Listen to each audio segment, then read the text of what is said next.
Llevé el celular de mi esposo a reparar pensando que sería algo simple, tal vez una pantalla rota o una batería agotada.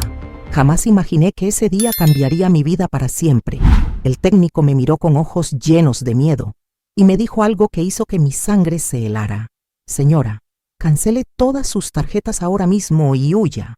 Su vida está en peligro. Pero antes de seguir, verifica si ya estás suscrito al canal y escribe en los comentarios desde dónde estás viendo este video. Nos encanta saber hasta dónde llegan nuestras historias. Y ahora sí, continúo. Me llamo Sofía y tengo 38 años. Creí conocer al hombre con quien compartí 15 años de mi vida. Creí que los secretos entre nosotros no existían, que éramos un equipo, una familia sólida, construida sobre la confianza y el amor verdadero. Qué equivocada estaba. A veces las personas que duermen a tu lado cada noche son las que más te traicionan. Y lo peor de todo es que nunca lo ves venir, hasta que es demasiado tarde. Conocí a Rodrigo cuando tenía 23 años. Yo trabajaba como mesera en un café del centro mientras terminaba mis estudios de contabilidad. Él entraba todas las mañanas a las 7 en punto, siempre pidiendo lo mismo: café negro sin azúcar y una tostada con mermelada. Era puntual, educado, tenía una sonrisa que iluminaba toda la habitación. Durante 3 meses me dejaba propinas generosas y notas escritas en servilletas con frases como: tu sonrisa es lo mejor de mi mañana, o gracias por hacer mis días más luminosos. Pensé que era el hombre más romántico del mundo. Nuestra primera cita fue un sábado lluvioso de abril. Me llevó a un pequeño restaurante italiano en las afueras de la ciudad. Hablamos durante horas sobre todo y nada. Me contó sobre su infancia difícil, sobre cómo había crecido sin padre y con una madre que trabajaba 3 empleos para mantenerlo. Me habló de sus sueños de tener una familia propia, de construir algo estable, algo real. Sus ojos se llenaron de lágrimas cuando me dijo: solo quiero que alguien me ame por quien soy, no por lo que tengo o lo que puedo dar. Mi corazón se derritió en ese momento. Pensé que había encontrado a mi alma gemela. Nos casamos un año después en una ceremonia pequeña e íntima, solo nuestras familias y amigos más cercanos. Rodrigo lloró cuando me vio caminar hacia el altar con mi vestido blanco. Lloró cuando pronunció sus votos, prometiéndome amor eterno, fidelidad absoluta, respeto inquebrantable. Sofía, dijo con voz quebrada, tú eres mi refugio, mi hogar, mi razón de existir. Prometo cuidarte, protegerte y amarte hasta mi último aliento. Yo le creí. Dios mío, ¿cómo le creí? Los primeros años fueron hermosos. Rodrigo era atento, cariñoso, presente. Trabajaba duro como gerente de ventas en una empresa de tecnología, pero siempre encontraba tiempo para mí. Me preparaba el desayuno los domingos, me dejaba flores en la almohada cuando viajaba por trabajo, me escribía cartas de amor que guardaba en una caja especial. Eres mi reina, me decía mientras me besaba la frente. Todo lo que hago es por nosotros, por nuestro futuro. Intentamos tener hijos durante años. Cada mes que mi periodo llegaba, era una pequeña muerte. Rodrigo me consolaba, me abrazaba mientras yo lloraba sobre su pecho. No importa, susurraba. Si tenemos hijos, maravilloso. Si no, tú eres suficiente para mí. Siempre serás suficiente. Esas palabras me hacían sentir amada, valorada. Nunca imaginé que eran solo eso, palabras vacías dichas por un actor consumado. Hace 2 años algo cambió. No fue dramático, no fue obvio. Fueron pequeñas cosas que mi mente justificaba una y otra vez. Rodrigo empezó a llegar más tarde del trabajo. Proyecto nuevo, explicaba. Mi jefe está siendo muy exigente. Empezó a pasar más tiempo en su celular. Clientes, decía cuando yo preguntaba. Siempre están escribiendo, es agotador. Empezó a rechazar mis avances físicos. Estoy cansado, amor. Mañana te prometo. Pero el mañana nunca llegaba. Intenté hablar con él múltiples veces. Rodrigo, siento que estamos distantes, le decía. ¿Está todo bien entre nosotros? Él siempre tenía la respuesta perfecta. Estoy estresado con el trabajo, mi amor. No tiene nada que ver contigo. Eres lo mejor de mi vida. Me besaba, me abrazaba, y yo me convencía de que estaba siendo paranoica, insegura, ridícula. Hubo momentos en que mi intuición gritaba, como aquella vez que encontré un recibo de un restaurante caro en el bolsillo de su saco. un restaurante al que nunca habíamos ido juntos. Cuando le pregunté, me dijo que había sido una cena de negocios, con el equipo, explicó sin titubear. Necesitaba celebrar que cerramos un contrato importante. Tenía sentido. Todo siempre tenía sentido con Rodrigo. O la vez que su teléfono sonó a las 2 de la madrugada. Estábamos en la cama, y él se levantó de un salto, tomó el teléfono y salió de la habitación. Lo escuché hablar en voz baja durante 10 minutos. Cuando regresó le pregunté quién era. Crisis de trabajo, dijo frotándose los ojos. Un cliente en Europa, diferencia horaria. Me volví a dormir, ignorando la voz en mi cabeza que susurraba que algo no cuadraba. Y luego estaba el tema del dinero. Rodrigo insistía en manejar todas nuestras finanzas. Tú ya tienes suficiente con tu trabajo, decía. Déjame encargarme de esto.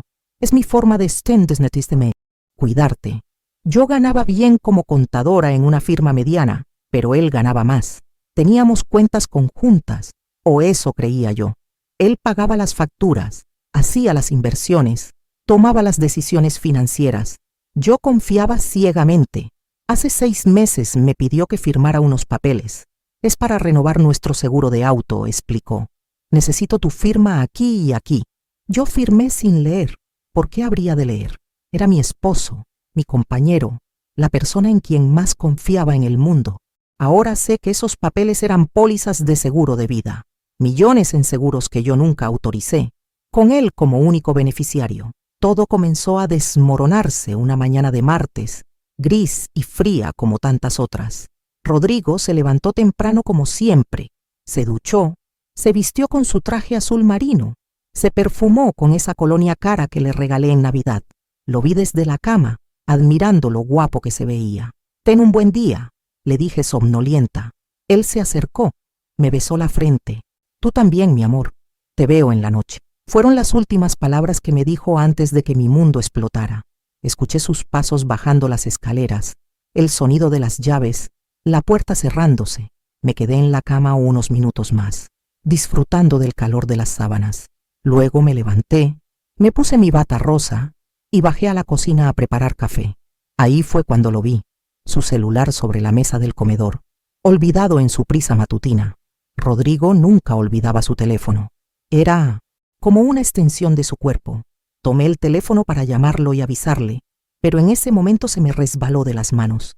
Cayó sobre el borde de la mesa con un golpe seco que me hizo estremecer. Lo recogí del suelo y vi que la pantalla tenía una grieta enorme, una línea irregular que atravesaba todo el cristal como una herida abierta. Mierda, murmuré. Sabía cuánto dependía Rodrigo de ese teléfono para su trabajo. Toda su vida estaba ahí. Contactos, correos, mensajes de clientes. Miré el reloj. Eran las 7:30 de la mañana. Rodrigo ya estaría en camino a la oficina que quedaba a 40 minutos de casa. Decidí sorprenderlo. Llevaría el teléfono a reparar y se lo devolvería como nuevo. Sería mi forma de compensar mi torpeza y de demostrarle cuánto me importaba su bienestar. Qué irónica es la vida, ¿verdad? El acto que pensé que salvaría su día terminó salvando mi vida. Me vestí rápidamente con jeans y una sudadera. Tomé mi bolso, guardé el teléfono con cuidado y salí de casa. El aire de la mañana era fresco y húmedo. Había llovido durante la noche y las calles aún olían a tierra mojada. Caminé 3 cuadras hasta llegar al pequeño local de reparación que había visto muchas veces, pero nunca había entrado. Reparaciones Express, tu teléfono como nuevo en minutos, decía el letrero de neón parpadeante en la ventana. Empujé la puerta y una campanilla anunció mi llegada. El interior olía a soldadura y plástico caliente. Había una vitrina con fundas y accesorios, estantes con teléfonos usados y un pequeño mostrador donde trabajaba un joven de unos 25 años. Tenía el cabello oscuro y despeinado, lentes gruesos con montura negra y las manos manchadas de grasa electrónica. Levantó la vista de un teléfono que estaba desarmando y me sonrió. Buenos días, ¿en qué puedo ayudarle? Su voz era amable, profesional. Buenos días, respondí sacando el celular de mi bolso. Se me cayó el teléfono de mi esposo y se rompió la pantalla. ¿Puede repararlo? Él tomó el dispositivo, lo examinó bajo una luz brillante, le dio vuelta varias veces. Es un modelo relativamente nuevo. Sí, puedo cambiarle la pantalla. Me tomará unos 20 minutos. ¿Quiere esperar o prefiere regresar más tarde? Esperaré, dije señalando las sillas de plástico junto a la ventana. No tengo prisa. Él asintió y se puso a trabajar. Me senté y saqué mi propio teléfono para revisar mis redes sociales, intentando matar el tiempo. El sonido de las herramientas era rítmico, casi hipnótico. Destornilladores girando, piezas encajando, el siseo ocasional del soplete. Pasaron 15 minutos en relativa paz. Yo scrolleaba distraídamente por Instagram, viendo fotos de vidas perfectas que probablemente también eran mentiras. Entonces escuché un sonido extraño. No era de las herramientas, era un jadeo, como si alguien acabara de recibir malas noticias. Levanté la vista y vi al técnico completamente paralizado, mirando la pantalla del celular de Rodrigo con una expresión que no puedo describir con palabras. Era una mezcla de horror, confusión y algo que parecía miedo genuino. Se quitó los lentes con manos temblorosas, los limpió con el borde de su camiseta gastada y volvió a ponérselos como si esperara que lo que estaba viendo desapareciera, pero no desapareció. Miró la pantalla nuevamente, luego me miró a mí, luego de vuelta a la pantalla. Su rostro había perdido todo el color. Parecía como si acabara de ver un fantasma. Señora, dijo con voz temblorosa, apenas un susurro. Necesito hablar con usted, en privado, por favor. El tono de su voz hizo que mi corazón comenzara a latir más rápido. Me levanté con piernas que de repente se sentían débiles. ¿Qué pasa? ¿No se puede reparar? Pregunté, aunque sabía que no era eso. Su expresión no era la de alguien preocupado por un teléfono irreparable. Me hizo un gesto para que lo siguiera a una pequeña oficina en la parte trasera del local. Era un espacio diminuto y desordenado, con cajas de repuestos apiladas contra las paredes, un escritorio metálico cubierto de papeles y herramientas, y una silla giratoria que había visto mejores días. Cerró la puerta detrás de nosotros y se aseguró de echar el pestillo. Ese gesto me asustó. ¿Por qué necesitaba tanto privacidad? Mire, comenzó, pasándose una mano por el cabello nerviosamente. Yo normalmente no me involucro en la vida personal de mis clientes. Vengo, reparo teléfonos, cobro y me voy.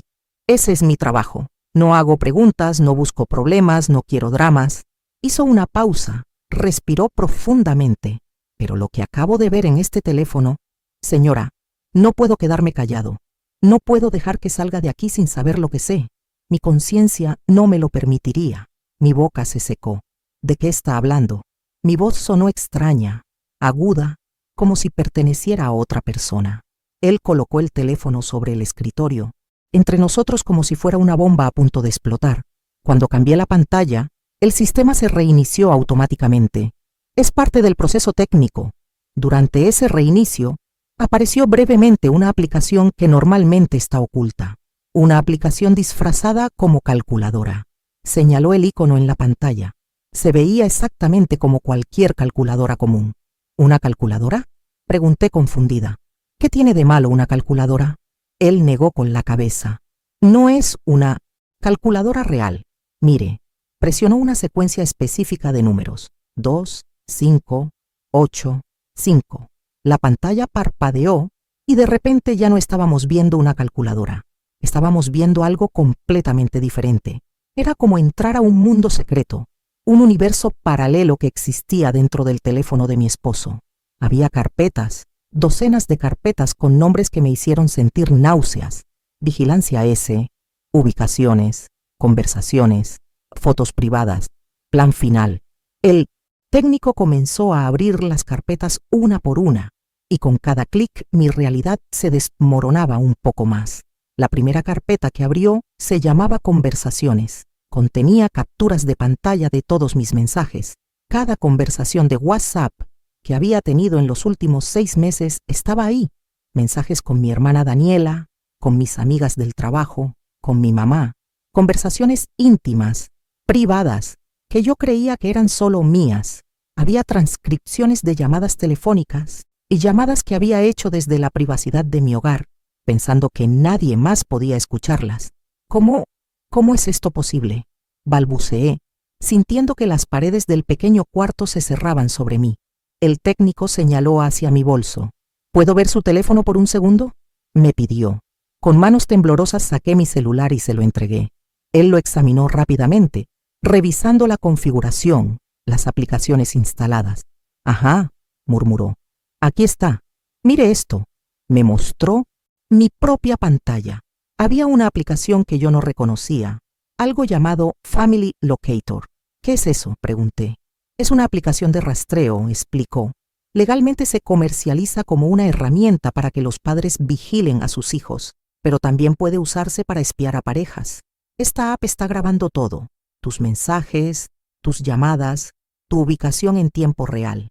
Todo se sincroniza automáticamente al teléfono de tu esposo. Me sentí mareada. Yo nunca instalé eso. Él asintió con comprensión. Lo sé. Él lo hizo. Probablemente cuando tu teléfono estaba desbloqueado. Tal vez mientras dormías o cuando estabas en la ducha. Toma menos de 1 minuto instalar una app así y configurarla para que sea invisible. La mayoría de la gente nunca se da cuenta. Volví a mirar el teléfono de Rodrigo. El técnico había abierto la carpeta de ubicaciones. Era un mapa con puntos rojos marcando cada lugar que yo había visitado en los últimos meses. Estaba el supermercado donde hacía las compras todos los jueves, la cafetería donde me reunía con mi amiga Laura los viernes después del trabajo, la clínica donde iba a mis citas médicas, el parque donde caminaba los sábados por la mañana. Cada paso que había dado, cada lugar que había ido, todo estaba registrado con precisión militar. Esto no es solo vigilancia casual, dijo el técnico con voz seria. Esto es vigilancia obsesiva, paranoica. Este nivel de control no es normal, ni siquiera para alguien muy celoso. Esto es... Se detuvo dudando si continuar. ¿Esto es qué? Lo presioné aunque parte de mí no quería saber la respuesta. Esto es el comportamiento de alguien que está planeando algo. Alguien que necesita saber cada detalle de tu vida por una razón específica. Entonces abrió la carpeta que cambiaría mi vida para siempre. La carpeta etiquetada como Plan Final, con un símbolo de calavera al lado. Mi corazón latía tan fuerte que podía escucharlo en mis oídos. El técnico vaciló antes de hacer clic. Señora, me advirtió, lo que está a punto de ver es muy perturbador. ¿Está segura de que quiere continuar? No estaba segura de nada, pero asentí. Necesitaba saber. La carpeta se abrió revelando una serie de documentos PDF. El primero era una póliza de seguro de vida a mi nombre por $2 millones, luego otra por 3 millones, otra más por 1,5. En total había 7 pólizas de seguros diferentes, todas contratadas en los últimos 6 meses, todas con mi firma al pie de página, todas con Rodrigo como único beneficiario. El total sumaba más de $12 millones.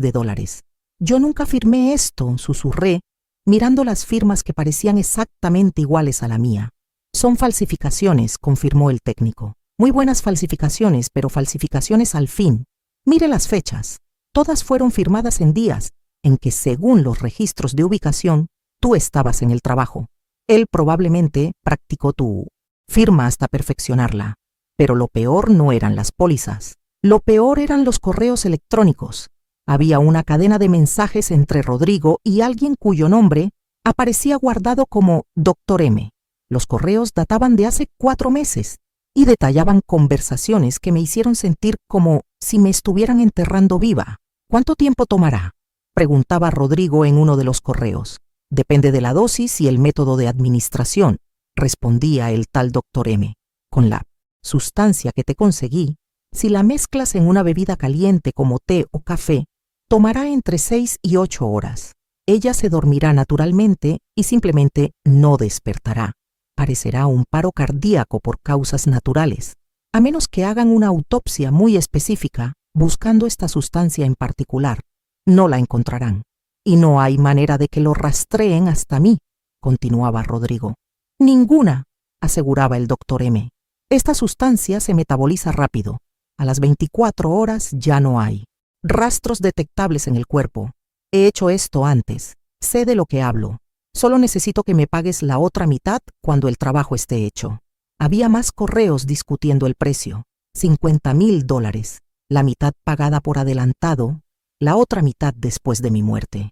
Había mensajes sobre cómo evitar sospechas, cómo actuar como el esposo devastado, cuánto tiempo esperar antes de cobrar los seguros para no parecer sospechoso. Estaban planeando mi asesinato con la misma frialdad con la que alguien planea unas vacaciones. Las lágrimas comenzaron a caer por mis mejillas sin que pudiera controlarlas. No puede ser real, repetía una y otra vez. Esto no puede estar pasando. Rodrigo me ama, él me ama. Pero las palabras sonaban huecas incluso en mis propios oídos. El técnico me puso una mano en el hombro con torpe amabilidad. Lo siento mucho, dijo con voz suave. Sé que esto es horrible, pero necesitabas saberlo.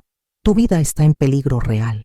Había más archivos, fotografías de mí tomadas a escondidas en nuestra propia casa, imágenes de mí cocinando, limpiando, durmiendo. En una foto estaba en la ducha, tomada a través de la puerta entreabierta. En otra, estaba cambiándome de ropa en nuestro dormitorio. Me sentí violada, expuesta, como si alguien hubiera arrancado mi piel y dejado todo lo privado a la vista del mundo. Y luego estaba la carpeta con el nombre V. Cuando el técnico la abrió, encontramos fotos de una mujer joven y hermosa, cabello rubio largo y ondulado, ojos verdes, sonrisa perfecta. Había docenas de fotos de ella, en restaurantes, en playas, en la cama. Había selfies de ambos juntos, Rodrigo besándola, abrazándola, mirándola de la manera en que solía mirarme a mí hace mucho tiempo. Los mensajes entre ellos eran nauseabundos. Te amo, mi reina, le escribía.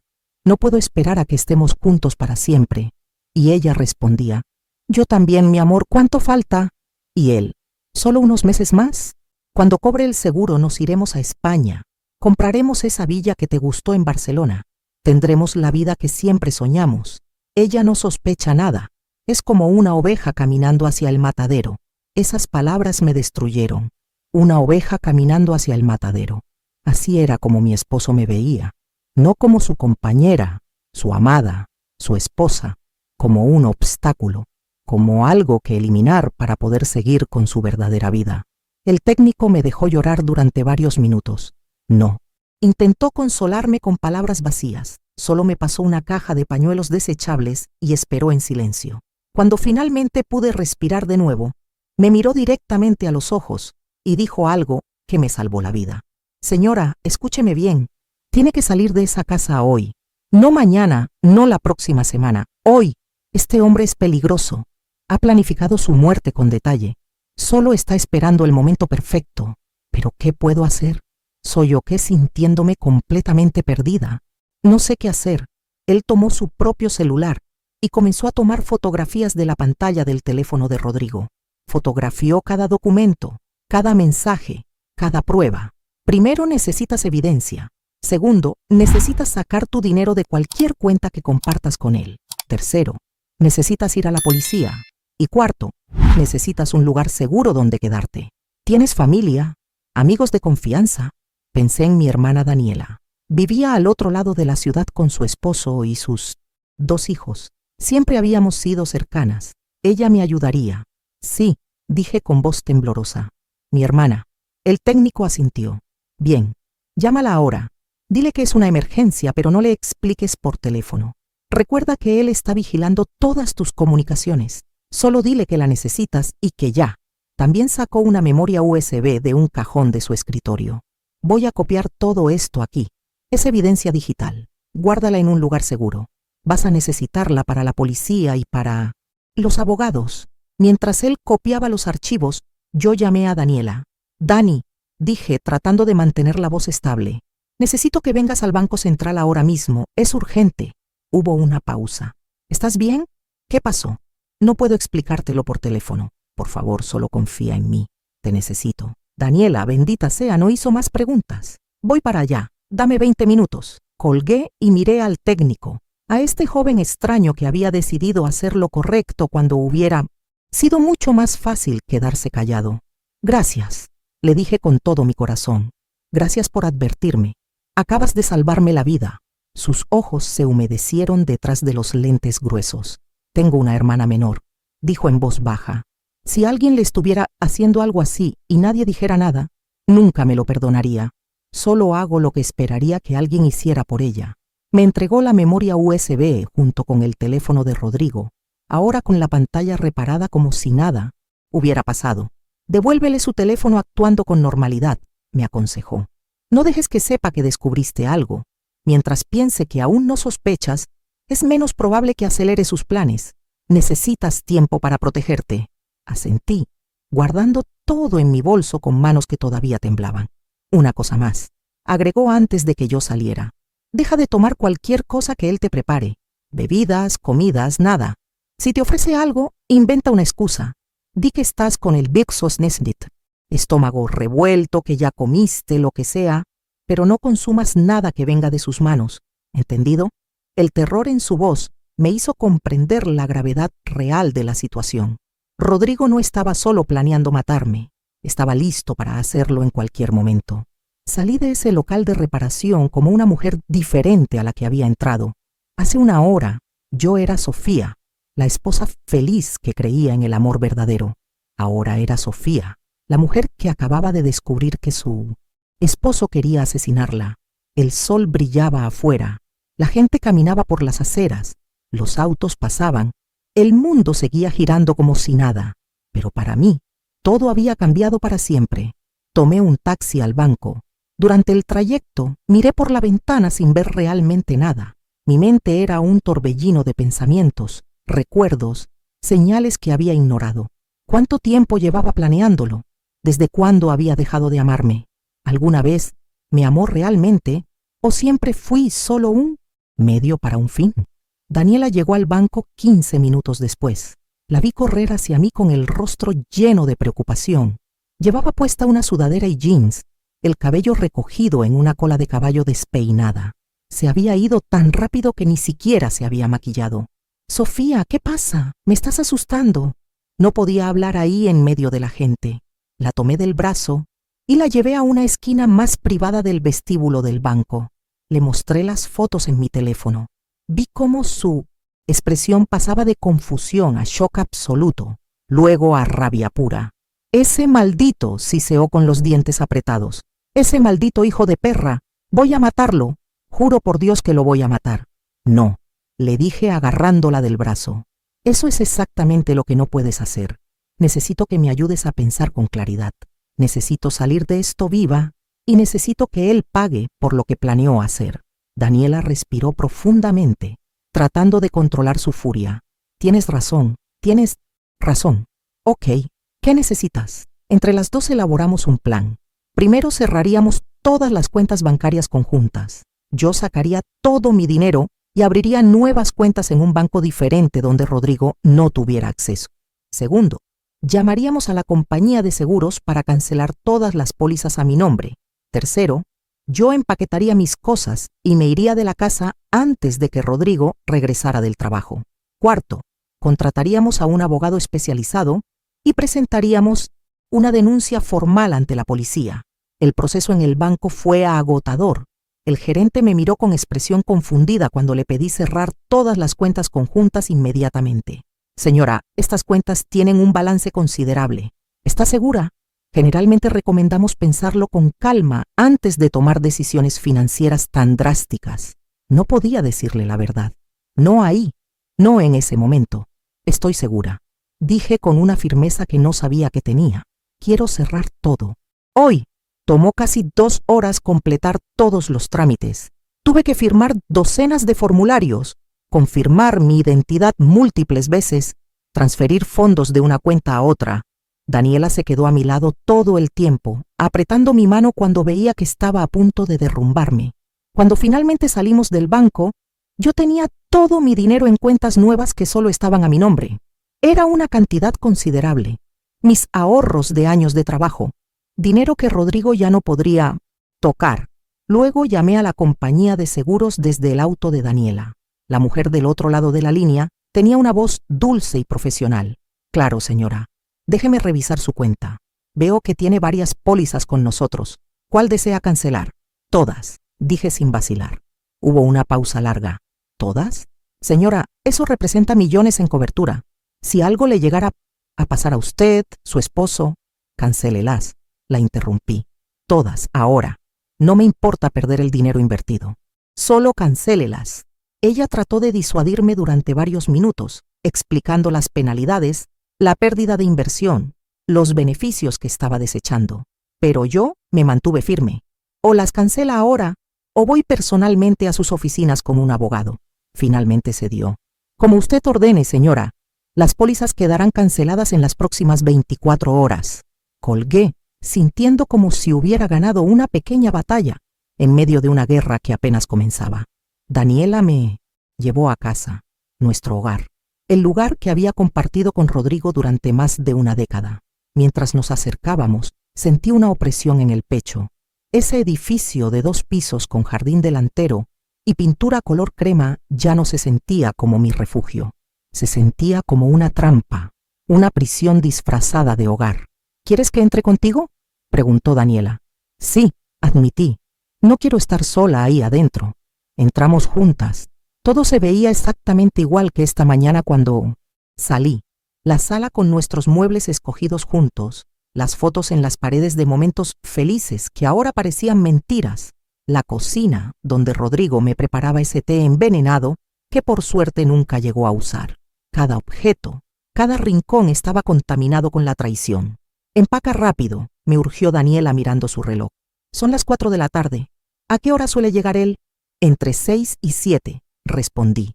Teníamos tiempo, pero no mucho. Subí a nuestro dormitorio, ese espacio íntimo que habíamos compartido durante tantos años, la cama que habíamos hecho el amor, las almohadas que guardaban la forma de nuestras cabezas, el closet donde nuestras ropas colgaban una junto a la otra, como símbolo de nuestras vidas entrelazadas. Saqué 3 maletas grandes del armario y comencé a empacar. Ropa, zapatos, artículos de tocador. Tomé las joyas que mi abuela me había dejado en herencia, documentos importantes como mi acta de nacimiento y mi pasaporte, fotografías de mi familia que no incluían a Rodrigo. Cada objeto que metía en las maletas era una decisión. ¿Esto es mío o es nuestro? ¿Qué me llevo de esta vida compartida que resultó ser una mentira? Mientras empacaba, mi mirada cayó sobre el buró de Rodrigo. Había algo que me llamaba, una curiosidad morbosa. El técnico me había dicho que Rodrigo tenía todo documentado. ¿Qué más habría escondido en nuestra propia casa?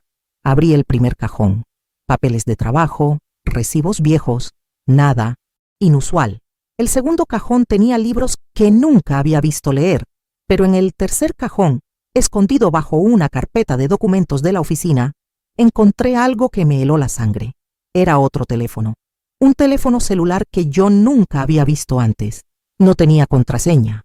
Lo encendí con manos temblorosas y lo que encontré fue peor que cualquier pesadilla. Este teléfono era solo para comunicarse con ella, con Verónica. Había cientos de mensajes, fotos íntimas, videos. Vi nuestro dormitorio, nuestra cama, en fotos donde él estaba con ella. Habían estado aquí, en mi casa, en mi cama, mientras yo estaba en el trabajo. Los mensajes eran nauseabundos en su ternura. Buenos días, mi amor. Desearía despertar junto a ti todos los días. Pronto, cariño. Solo un poco más de paciencia. Cuando todo termine, seremos libres. Había mensajes donde planeaban su futuro. La casa en España, los viajes que harían, los hijos que tendrían, toda una vida imaginada sobre mi tumba. Encontré un mensaje particularmente devastador de hace 2 semanas. Verónica le escribía: ¿estás seguro de esto? Es tan definitivo. Y Rodrigo respondía: es la única manera, mi amor. No se va a divorciar. Tiene ideas anticuadas sobre el matrimonio. Y si me divorcio de ella, me quitará la mitad de todo. No puedo dejar que eso pase. Hemos trabajado muy duro por lo que tenemos. Ella no merece nada. Tú sí. Tú eres mi verdadero amor, mi verdadera esposa. Esto es solo un trámite desafortunado. Un trámite desafortunado. Mi muerte era un trámite desafortunado para él. 15 años de matrimonio, de amor, de apoyo, reducidos a un inconveniente que resolver. Me dejé caer en el piso y lloré. No lloré en silencio. Fue un llanto profundo, desgarrador, el tipo de llanto que viene desde el alma. Lloré por la mujer que fui esta mañana, por la inocencia perdida, por el amor que creí que era real pero nunca lo fue. Daniela me encontró ahí, en el piso junto a la cama, sosteniendo ese teléfono como si fuera evidencia de mi propia estupidez. Se sentó junto a mí y me abrazó mientras yo temblaba. Lo siento mucho, hermana, susurró.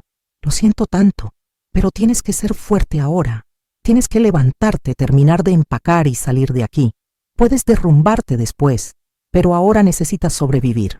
Tenía razón. Me levanté, me limpié las lágrimas y terminé de empacar. Tomé ese segundo teléfono también. Era más evidencia, más pruebas de sus intenciones, de su traición. Cuando bajé las maletas, Daniela había empacado todas mis cosas de la cocina que tenían valor sentimental. La olla de mi abuela, las tazas que había comprado en mi primer viaje sola, el delantal que mi madre me regaló cuando me casé. Hicimos 3 viajes al auto de Daniela para cargar todo. En el último viaje, me detuve en el comedor. Miré la casa por última vez. Los muebles que habíamos comprado juntos, las paredes que habíamos pintado un fin de semana, lluvioso, riendo mientras nos salpicábamos de pintura mutuamente, las cortinas que yo había cosido a mano. Todo estaba ahí, intacto, pero vacío de significado. Me quité el anillo de matrimonio, ese anillo de oro blanco con un pequeño diamante que Rodrigo me había puesto en el dedo hace 15 años, mientras prometía amarme por siempre. Lo coloqué en el centro de la mesa del comedor, junto a una nota que escribí con mano temblorosa. Solo decía 3 palabras. Lo sé todo. No quería darle más que eso. No merecía explicaciones. No merecía mi dolor escrito en palabras. Solo merecía saber que su plan había sido descubierto. Salimos de esa casa a las 5:30 de la tarde. Daniela condujo hacia su casa en silencio, respetando mi necesidad de procesar todo. Miré por el espejo retrovisor viendo mi casa, mi vida, desaparecer en la distancia. No sentí alivio, no sentí libertad, solo sentí un vacío inmenso, como si alguien hubiera arrancado una parte de mí y la hubiera dejado tirada en esa casa. Llegamos a casa de Daniela justo cuando el sol comenzaba a ponerse. Su esposo Miguel nos esperaba en la puerta. Daniela le había contado todo por teléfono mientras yo empacaba. Él me abrazó con fuerza. «Estás a salvo aquí», me dijo con voz firme. «Nadie va a hacerte daño mientras estés bajo este techo». Sus palabras me hicieron llorar de nuevo. Había olvidado lo que se sentía estar protegida de verdad. Esa noche no pude dormir. Me quedé en el cuarto de huéspedes de Daniela, mirando el techo, reviviendo cada momento de los últimos 15 años buscando señales que debía haber visto. ¿Cómo no me di cuenta? ¿Cómo pude ser tan ciega? La culpa me carcomía. Sentía que debía haber sabido, debía haber sospechado, debía haber hecho algo diferente. A las 3 de la madrugada, mi teléfono comenzó a sonar. Era Rodrigo. Dejé que fuera a buzón. Llamó 5 veces seguidas. Luego comenzaron los mensajes. ¿Dónde estás? ¿Por qué no estás en 1960? ¿Casa? Sofía, contesta el teléfono. Vi tu nota. ¿De qué estás hablando? Esto es ridículo. Ven a casa y hablemos como adultos. Los mensajes se volvían cada vez más desesperados, más enojados. No puedes hacer esto. Esa es mi casa también. Vas a arrepentirte de esto. No respondí ninguno. Daniela me había aconsejado no tener contacto directo con él. Todo lo que digas puede ser usado en tu contra, me advirtió. Deja que los abogados y la policía manejen esto. Tenía razón. Pero fue una de las cosas más difíciles que he hecho. Parte de mí, la parte que todavía no podía aceptar completamente la realidad, quería responder, quería preguntarle por qué. Quería escucharlo negar todo, aunque supiera que eran mentiras. A la mañana siguiente, Daniela me llevó a la oficina de un abogado que una amiga suya le había recomendado. Se llamaba Dr. Fernando Ruiz y se especializaba en casos de violencia doméstica y crímenes de género. Era un hombre de unos 50 años, con cabello gris y una expresión seria pero amable. Cuando le mostré toda la evidencia, las fotos del teléfono, los mensajes, los documentos de seguros falsificados, la memoria USB con los archivos, su rostro se endureció. «Esto es muy grave, señora Sofía», dijo después de revisar todo meticulosamente. «Estamos hablando de intento de asesinato premeditado, fraude de seguros, falsificación de documentos, violación a la privacidad, acoso cibernético. Su esposo podría enfrentar décadas en prisión». Hizo una pausa, mirándome directamente. «Pero necesito preguntarle algo importante. ¿Está preparada para lo que viene? Un caso como este será mediático. Habrá juicio, testimonios públicos, su vida privada será expuesta. Será doloroso». Pensé en su pregunta. ¿Estaba preparada? No, no estaba preparada para nada de esto. No estaba preparada para descubrir que mi esposo quería matarme. No estaba preparada para perder mi hogar, mi matrimonio, mi vida como la conocía. ¿Pero tenía opción? No estoy preparada, admití, pero voy a hacerlo de todos modos, porque si no lo hago, él lo intentará de nuevo. Si no conmigo, con la siguiente mujer. Y yo no podré vivir con esa culpa. El doctor Ruiz asintió con aprobación. Esa es exactamente la actitud correcta. Vamos a destruir a este hombre legalmente. Vamos a asegurarnos de que pague por cada segundo de sufrimiento que le causó, me explicó el proceso. Primero presentaríamos una denuncia formal ante la Fiscalía. Luego solicitaríamos una orden de restricción para que Rodrigo no pudiera acercarse a mí. Entregaríamos toda la evidencia a los investigadores forenses. Si todo salía bien, tendrían suficiente para arrestarlo en cuestión de días. Esa tarde fuimos a la Fiscalía. El edificio era imponente, todo concreto y vidrio, con pasillos fríos que olían a café viejo y papel. Nos asignaron a una fiscal llamada doctora Patricia Morales. Era una mujer joven, de unos 35 años, con cabello corto y ojos que habían visto demasiado dolor. Cuando le conté mi historia, cuando le mostré la evidencia, su expresión no cambió. Había visto casos así antes, señora Sofía, dijo con voz profesional pero no sin compasión. Quiero que sepa que la creo. Todo lo que me ha mostrado es evidencia sólida. Vamos a hacer todo lo posible para que este hombre enfrente justicia, pero necesito que sea completamente honesta conmigo. ¿Hay algo más que deba saber? ¿Algún detalle, por pequeño que sea, que pueda ser relevante? Le conté todo. Le hablé del té que Rodrigo me preparaba todas las noches. Le conté sobre los seguros que firmé sin leer. Le hablé de Verónica, la otra mujer. Le mostré el segundo teléfono con todos los mensajes. No oculté nada. La doctora Morales tomaba notas frenéticamente, grababa mi testimonio, hacía preguntas específicas sobre fechas, lugares, personas. Esto es suficiente para una orden de arresto, dijo finalmente. Voy a trabajar con la policía científica para verificar toda esta evidencia digital. También vamos a investigar a este tal doctor M, si es quien creo que es. Ya ha estado en problemas con la ley antes. Es un químico que fue despedido de una farmacéutica hace 2 años por robar sustancias controladas. 2 días después, temprano en la mañana, la policía fue a arrestar a Rodrigo. No fui a verlo, no podía, pero Daniela sí fue. Se quedó afuera solo para asegurarse de que realmente lo detuvieran. Me llamó desde el auto. Ya lo tienen, dijo con voz llena de satisfacción. Salió esposado de su oficina. Todos sus compañeros lo vieron. Intentó resistirse, gritaba que era inocente, que tú eras una loca, que habías inventado todo, pero los policías no le creyeron. Tenían demasiada evidencia. Esa noche pude dormir por primera vez en días. No bien, todavía tenía pesadillas, pero al menos sabía que Rodrigo no podía llegar a mí. Estaba en una celda, lejos, donde no podía hacerme daño. La orden de restricción fue aprobada. Él no podía llamarme, escribirme, acercarse a menos de 100 metros de mí. Si lo hacía, volvería a la cárcel inmediatamente. La investigación tomó 3 meses. Los peritos forenses confirmaron que toda la evidencia digital era auténtica. No había sido manipulada, no había sido falsificada. Encontraron al doctor N, cuyo nombre real era Mauricio Sandoval. Lo arrestaron en su apartamento, donde encontraron un pequeño laboratorio casero lleno de sustancias ilegales. Cuando lo interrogaron, se derrumbó en cuestión de horas. Confesó todo a cambio de una sentencia reducida. Confirmó que Rodrigo le había pagado $50,000 para conseguir una sustancia letal que causaría un paro cardíaco. Confirmó que le había dado instrucciones específicas sobre cómo administrarla sin dejar rastros. Confirmó que habían discutido el mejor momento para hacerlo, sugiriendo que fuera un fin de semana, cuando yo no tuviera que ir a trabajar al día siguiente, para que mi muerte pareciera más natural. La sustancia nunca fue usada. Los investigadores la encontraron en el estudio de Rodrigo, escondida dentro de un libro viejo. Estaba en un frasco pequeño con líquido transparente que parecía agua. Algo tan inocente en apariencia, pero tan mortal en realidad. Pensar que eso estuvo en mi casa, a metros de donde yo dormía, comía, vivía, me daba escalofríos. También investigaron a Verónica. Resultó que ella era real, No era solo una fantasía digital.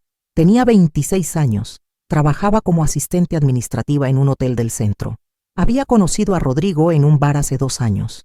Él le había dicho que estaba separado, que el divorcio estaba en proceso, que yo era una mujer difícil, que se aferraba al matrimonio por el dinero. Cuando la policía la interrogó, ella se desmoronó. No tenía idea del plan de asesinato. Rodrigo nunca le había mencionado nada sobre matarme. Ella pensó que simplemente estaban esperando a que el divorcio se finalizara. Yo nunca habría estado con él si hubiera sabido, sollozaba en su declaración. Nunca quise que nadie saliera lastimado. Él me dijo que ustedes estaban separados, que dormían en habitaciones diferentes, que no había amor. Me mintió sobre todo. Sentí pena por ella. Sí, había sido la otra mujer. Sí, había estado con mi esposo mientras todavía estábamos casados, pero ella también había sido víctima de las mentiras de Rodrigo. Él era un manipulador experto, un mentiroso profesional. Nos había engañado a ambas de maneras diferentes. El juicio comenzó 6 meses después de su arresto. Fue un circo mediático, exactamente como el doctor Ruiz me había advertido. Los periodistas acampaban afuera del juzgado. Las cámaras me seguían cada vez que entraba o salía. Los noticieros llamaron al caso El esposo del seguro y hicieron programas especiales analizando cada detalle. Mi rostro estaba en todos los periódicos, en todas las noticias. Mi privacidad dejó de existir. Tuve que testificar. Fue una de las experiencias más difíciles de mi vida.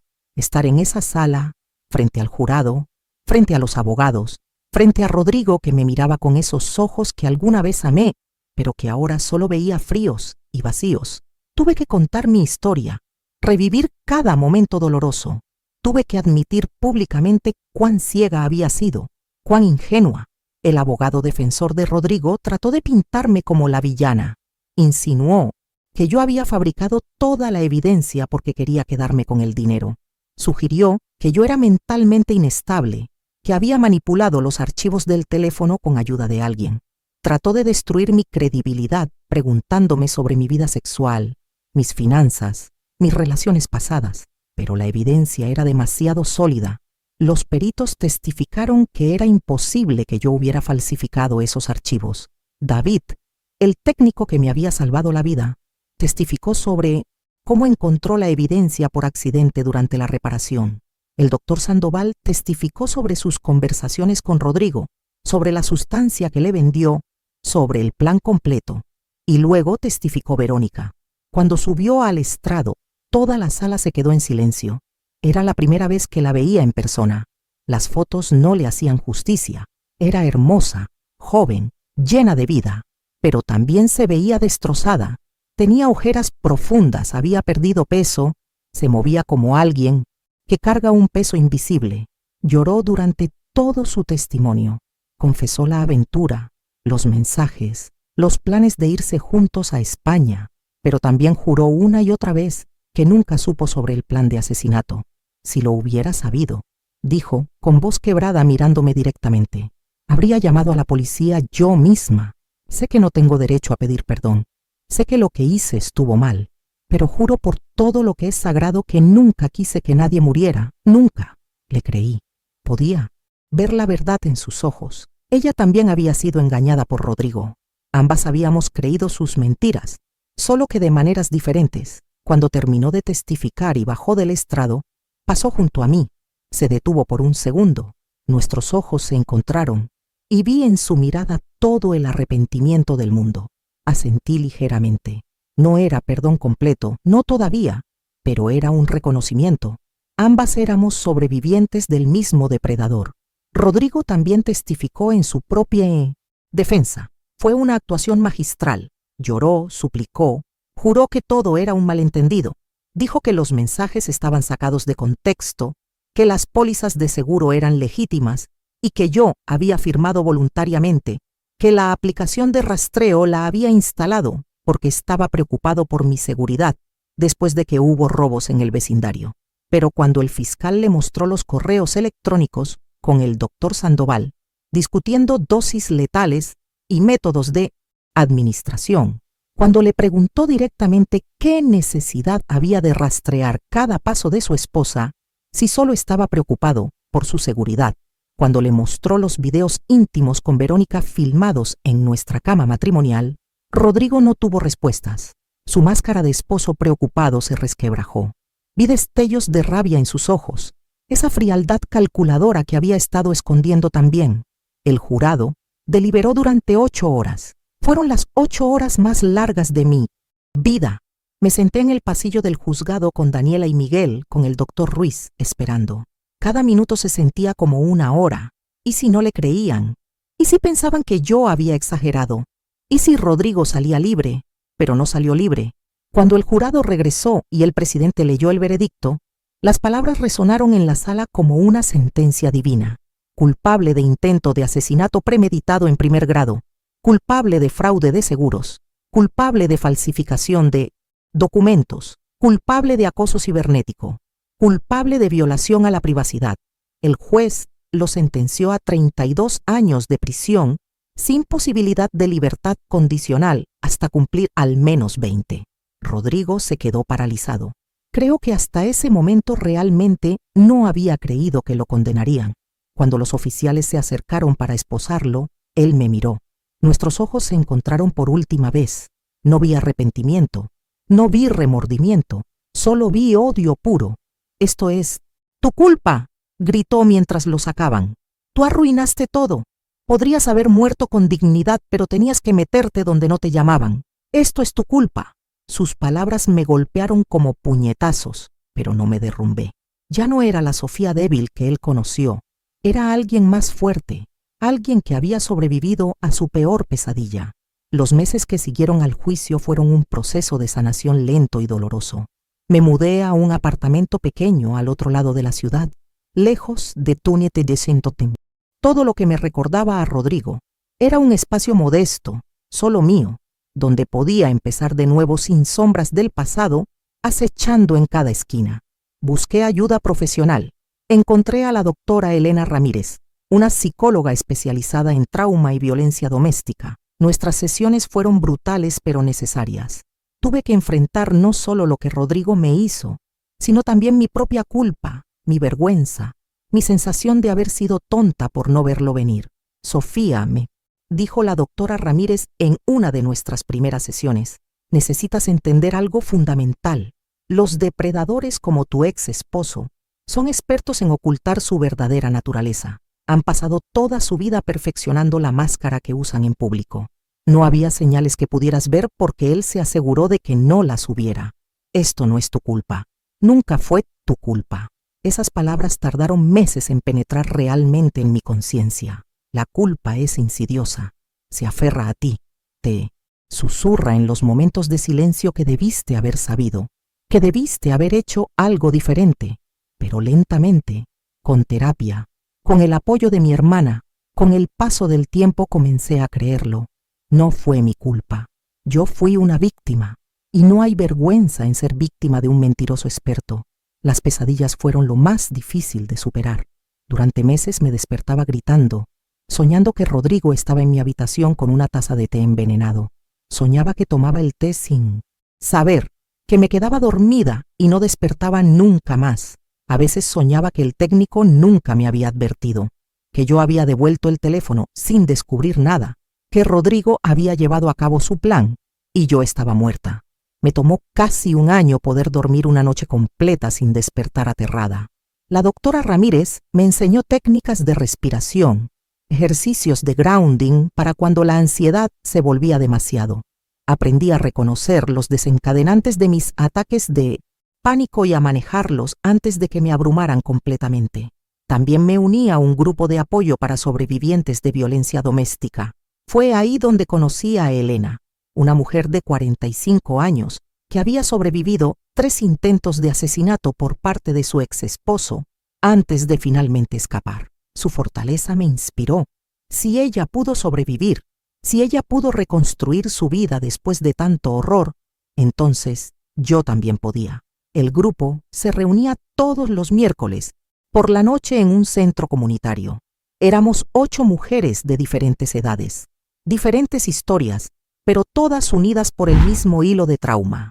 Algunas habían sido golpeadas, otras abusadas psicológicamente, otras como yo, habían descubierto planes de asesinato.